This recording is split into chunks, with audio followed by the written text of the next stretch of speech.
the hardest part about failing that people battle with is not necessarily the failure, it's the emotion attached to the failure. Because we come from, human beings are social creatures. So that's why you live with your family. You don't live alone. That's why you live in a society and a community. That's why you go to a church. That's why you go to an office. And everywhere you go, when you get there are other human beings. Human beings are social creatures. And a part of being a social creature is feedback. So you have the friends you have because you like the feedback. When you make a joke, they laugh. You go to the places you go to because you like the feedback. So as human beings, we're in a constant system of feedback. When you went to school, at the end of a term, you wrote a test or an exam for feedback. The hardest part about failing is you don't like the feedback because you don't know if you failed or if the business failed, because you are the business, you're the entrepreneur. And so you have to deal with these emotions attached to failure. And then what happens is you start questioning yourself. You start asking questions like, am I really as good as I think I am? Like, am I really this good? Or has it just been my ego this whole time? And then you go back to the time when there was a guy in high school who told you you'd amount to nothing, or an ex-girlfriend or ex-boyfriend who told you that you would amount to nothing. And you go, maybe they were right.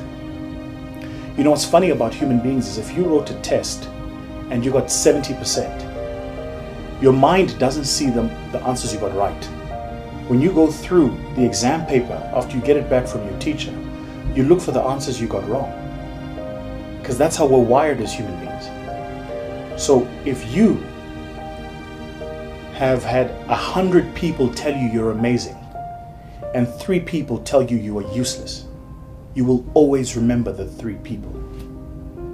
It's what's called the imposter syndrome. So your internal dialogue starts being framed by negative perceptions of self, by self, based on the perceptions of others. So the real problem with failure is because it supports the 3 people who told you you were worth nothing, not the 97 who told you you're amazing. So for me, that was like the hardest part, right? Like the hardest part was having to understand that I was not that failure, that the failure didn't define me, that it was a moment, it happened, and and I needed to move on from it,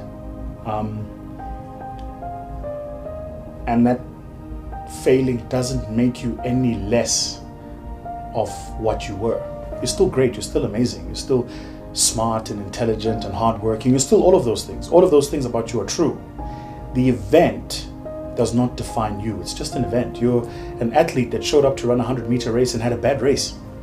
Doesn't mean you're a bad athlete. You had a bad race, right?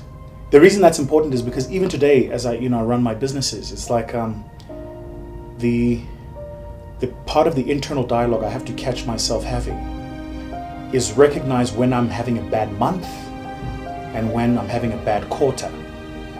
That I'm not bad. My business is not bad. The month was bad. The quarter was bad. But I'm not bad. Because if you become your failures, you'll never succeed.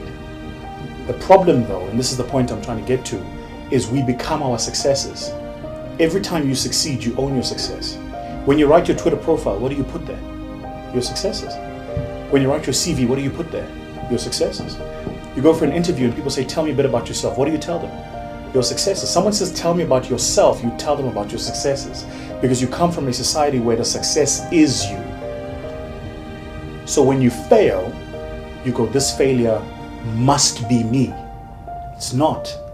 It's an event. There's a beautiful poem by Rudyard Kipling called If. And there's part of the poem where he says, it's my favorite part of the poem. He says, if you can meet victory and defeat and treat both imposters just the same, then you'll be a man. Because what he's saying is victory and defeat are both imposters. They are not you. They're events external of you. But you have to treat them just the same. Never let them define you. Don't let them move your core, It's like, what's funny about failing, I think, is you learn more from failing often than you do from succeeding. One of the challenges of living in the world today is people have an opinion about everything. It's a real problem. Like, it's a real problem. Somebody who doesn't live your reality, who doesn't face your problems, who doesn't know what you're going through, but wants to comment. You know, I was trying to explain this to someone. I was like, if you were absent in my struggle, please don't be present in my success, but also don't be present in my failure. I get an only upset. Be upset. So we live in this era today where people lack context. So Tandanani starts a business and the business fails. People don't go, why did it fail? What happened? They just go, Jendangati is a failure, right? I can't remember, somebody sent me a meme that was beautiful. They said, you'll never be criticized by somebody working more than you.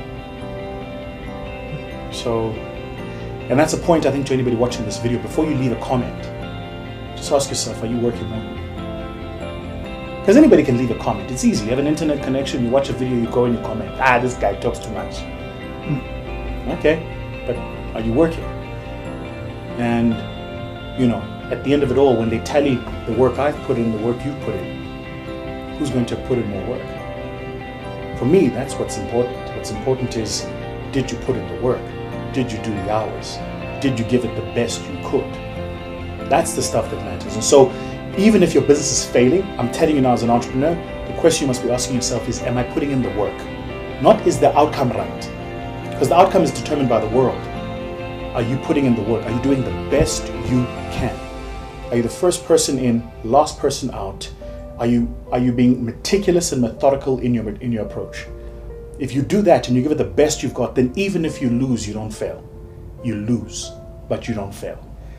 Because you put in the best amount of effort that you could. Then you can look yourself in the mirror and say, I gave it my best shot. You know, it's a bit like, it's like being a championship boxer, getting in the ring and getting beaten by Mike Tyson. He's the greatest boxer of his generation. You did the best you could. You know, he was just better on the day. Anyway.